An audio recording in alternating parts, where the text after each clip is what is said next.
بسا اوقات صف اول میں نماز پڑھنے والے بھی لاشعوری میں اختیار کر رہے ہوتے. بیٹا پیدا ہوا، دھوم دھام سے مٹھائی تقسیم، پھر ان گھروں تک بھی مٹھائی پہنچتی ہے جن سے تعلق نہیں ہوتا. اور اگر بیٹی پیدا ہو جائے تو بتانے سے بھی گریز کرتے ہیں کہ بیٹی. وَإِذَا بُشِّرَ أَحَدُهُم بِالْأُنثَىٰ ظَلَّ وَجْهُهُ مُسْوَدًّا وَهُوَ كَظِيمٌ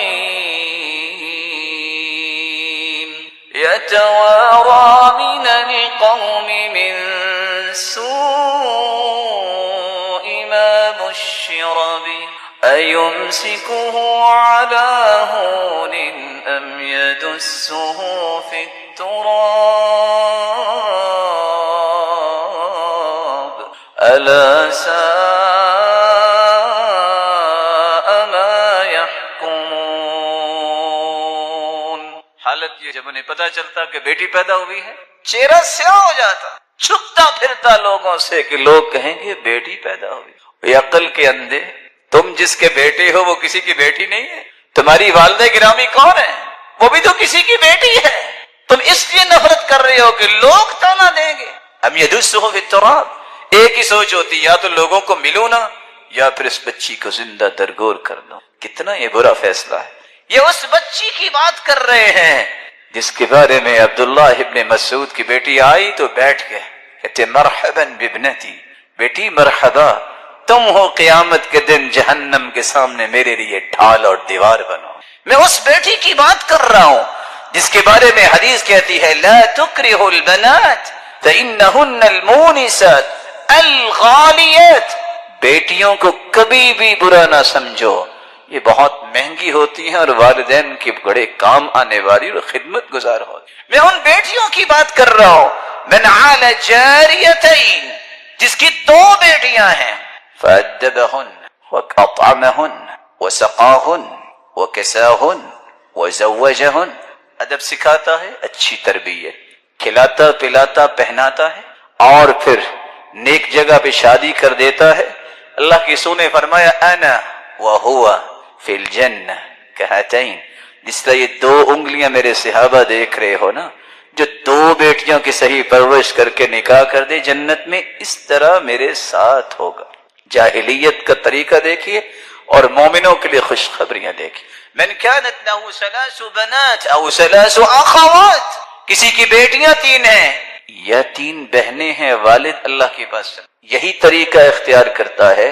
فرمایا کن له حجابا من النار، قیامت کے دن جہنم کے سامنے دیوار بن جائیں گی یہ 3 بہنیں اور 3 بیٹیاں، اور اس انسان کو جہنم نہیں جانے. جاہلیت کا طریقہ تھا، نفرت تھی. کیسے ہم بتائیں کہ بیٹی پیدا ہوئی؟ آج اچھا بھلا انسان بھی بیٹی پیدا ہو اس کو فون کر کے پوچھنا پڑتا ہے خیر تو ہے؟ ہاں بس وہ بیٹی پیدا ہوئی تھی. کیا یہی رویہ بیٹے پر ہوتا ہے؟ اور سچ کہا کرتے تھے سلف کہا کرتے تھے البنون نعمہ والبنات حسنات واللہ یحاسب علی النعم ویجازی بالحسنات. بیٹے نعمت ہیں اور بیٹیاں یہ نیکیاں ہیں. نعمتوں کا حساب ہوگا اور نیکیوں کا تو اچھا بدلہ ہی ملے گا.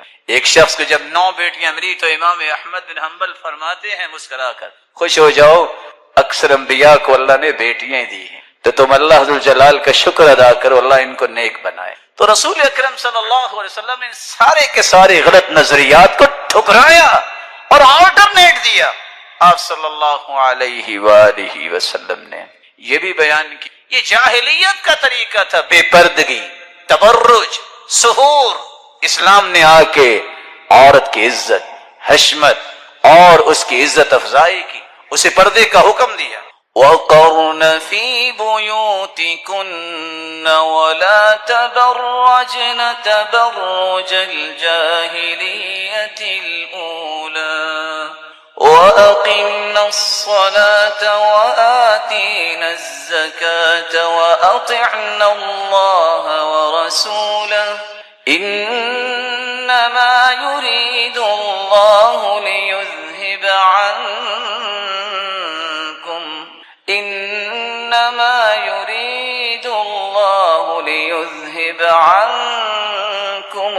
الرجس أهل البيت ويطهركم تطهيرا. نبی کی بیویوں کو خطاب کر رہے ہیں اللہ، اور کیا کہہ رہے ہیں؟ لستن کأحد من النساء، اے نبی کی عورتوں تم عام عورتوں جیسی نہیں ہو. اور ساتھ کہا تمہیں گھر میں قرار پکڑنا چاہیے، تبرج نہ کیجیے، بے پردگی، گھر سے باہر جانے کو پسند کرنا. ولاجہ خراجہ، اس کا ایک ہی شوق ہے، آ رہی ہے جا رہی ہے. اور خامد صاحب خاموش ہیں، ان کو کچھ پتہ نہیں ہے کہاں جا رہی ہے اور کہاں سے آ رہی ہے. رسول اکرم صلی اللہ علیہ وسلم پر جب یہ آیتیں نازل ہوئی، ساتھ خوشخبری کیا سنائی؟ تمہیں تو گھر میں قرار پکڑنا چاہیے، اللہ کا قرآن پڑھو اور اللہ کے رسول کی جو سکھائی ہوئی ہے حکمت و دنائی اسے پڑھو، حدیث پڑھو. کیوں؟ اللہ چاہتے ہیں تم کو ہر قسم کی پالیدگی سے پاکیزہ بنا دے. اے اہل بیت، کس کو کہا جا رہا ہے؟ یہ نبی کی بیویوں کو کہا جا رہا ہے. اور اللہ ذوالجلال کا فرشتہ جب آیا تھا ابراہیم علیہ السلام تو انہوں نے بھی آ کے خوشخبری دی، رحمت اللہ علیکم وبرکاتہ اہل البیت. نبی کی بیوی ابراہیم کی بیوی کو بھی اہل بیت کہا. تعجب یہ ہے جب عقل انسان کی کام نہیں کرتی تو پھر باتیں بھی ایسی کرتا ہے. آج نبی کی بیویوں کو بھی اہل بیت ماننے سے لوگ انکار کرتے. ارے اہل بیت گھر والے نہیں ہیں تو کون ہیں؟ جب تک آپ کے اندر وسطیت، اعتدال، توازن، میانہ روی نہیں آتی، آپ کسی وقت بھی گر جائیں گے، پھر کھڑے ہوں گے، پھر گر جائیں گے، نیکی سے منحرف ہوں گے، نیکی کی طرف متوجہ ہوں گے، کبھی بھی آپ استقلال پہ زندگی نہیں گزار سکیں گے. اور اللہ نہ کرے آپ پھسلے ہوئے ہوں، موت آ گئی تو کیسی موت ہوگی. اس لیے قرآن مجید نے یہ وصف بیان کیا ہے، وَكَذَلِكَ جَعَلْنَاكُمْ أُمَّةً وَسَطًا لِتَكُونُوا شُهَدَاءَ عَلَى النَّاسِ. اللہ نے تمہیں بنایا یہ ہے کیسی قوم؟ امتن وسطا، معتدل امت، متوازن امت. اتنے جذبات نہیں ہونے چاہیے کہ چھوٹی بات پہ کہہ دے یہ تو ہے ہی کافر، اس نے تو جانا ہی نعوذ باللہ جہنم میں ہے، یہ تو ہے ہی مرتد. جذبات ہیں، شدت ہے، یہ انسانی رویہ ہمیشہ نیکی سے دور کرتا ہے. اور یہ بھی نہیں ہونا چاہیے کہ بڑی سے بڑی بات ہو جائے چلو کوئی بات نہیں. میانہ روی، اصول و ضوابط کی پابندی کے ساتھ نرمی اور اخلاق اور احترام اور اعتدال. اس لیے اللہ ذوالجلال نے مختلف پہلوؤں پہ سبق دیا ہے. فرمایا وَالَّذِينَ إِذَا أَنفَقُوا لَمْ يُسْرِفُوا وَلَمْ يَقْتُرُوا وَكَانَ بَيْنَ ذَلِكَ قَوَامًا. مال آ گیا ہے تو خرچ کرنے لگے ہو، نہ بخل کرو نہ فضول خرچی کرو. ضرورت پوری کرو، فضول خرچی کرو گے شیطان کے بھائی بن جاؤ گے، بخل کرو گے جنت سے محروم ہو جاؤ گے، کیونکہ بخیل جو ہے وہ جنت میں نہیں جائے گا. اور اللہ کے رسول صلی اللہ علیہ وسلم کا یہ جو فرمان ہے لا يدخل الجنت بخیل، جنت میں بخیل نہیں جائے گا. سلف صالحین یہ نصیحت کیا کرتے تھے کسی بخیل کو بیٹی نہ دینا.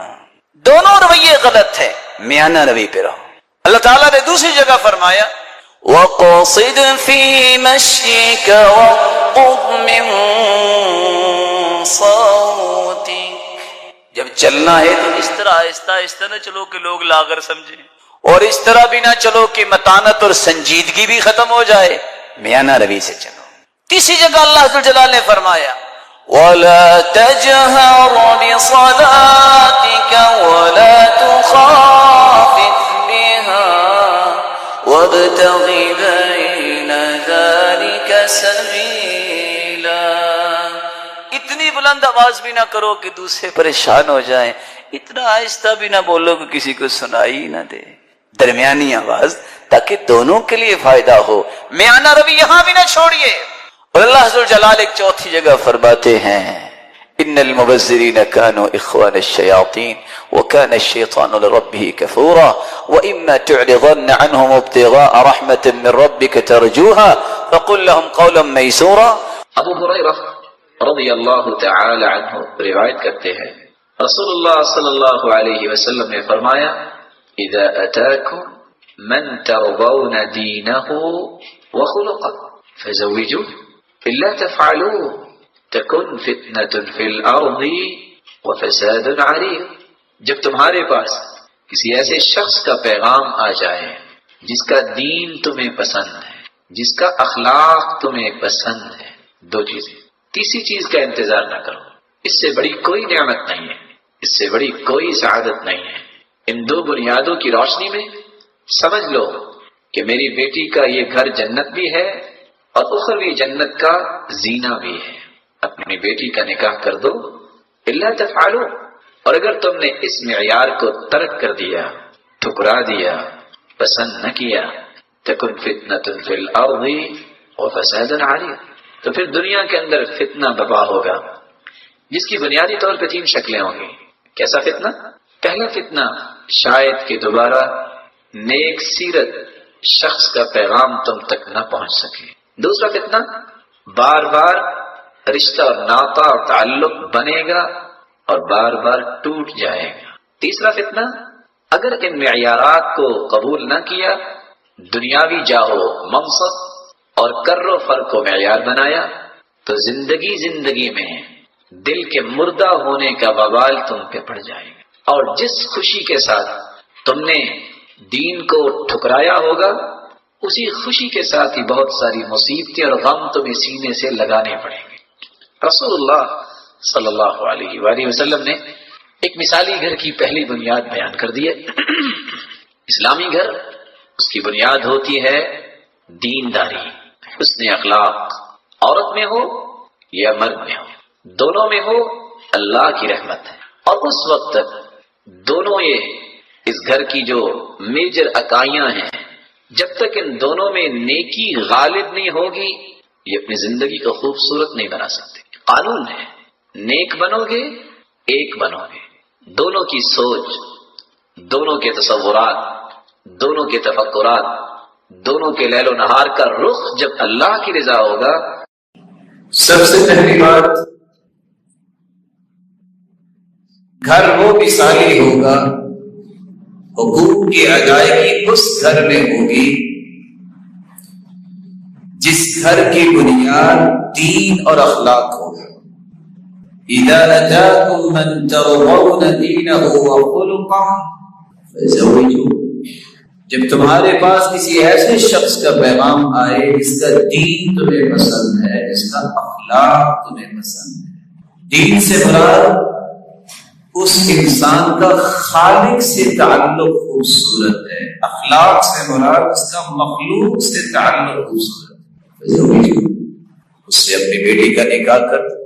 الا تفعلوا تکن فتنة فی الارض وفساد عریض، اگر تم نے دین کو اور اخلاق کو معیار نہ بنایا تو پھر دنیا میں فساد ہوگا جس کو آپ دیکھ رہے ہیں۔ رسول اللہ صلی اللہ علیہ وسلم نے ایک دوسری بات یہ بیان کی، من رزقہ اللہ امرأة صالحہ فقد اعانہ علی شطر دینہ، جس کو اللہ نیک بیوی عطا کر دے، جس کو خامد نیک مل جائے، اس کا تو آدھا ایمان مکمل ہو گیا۔ فَلْيَتَّقِ اللَّهَ فِي الشَّطْرِ الثَّانِي، اسے بقیہ آدھے ایمان میں اللہ سے درجہ مل جائے۔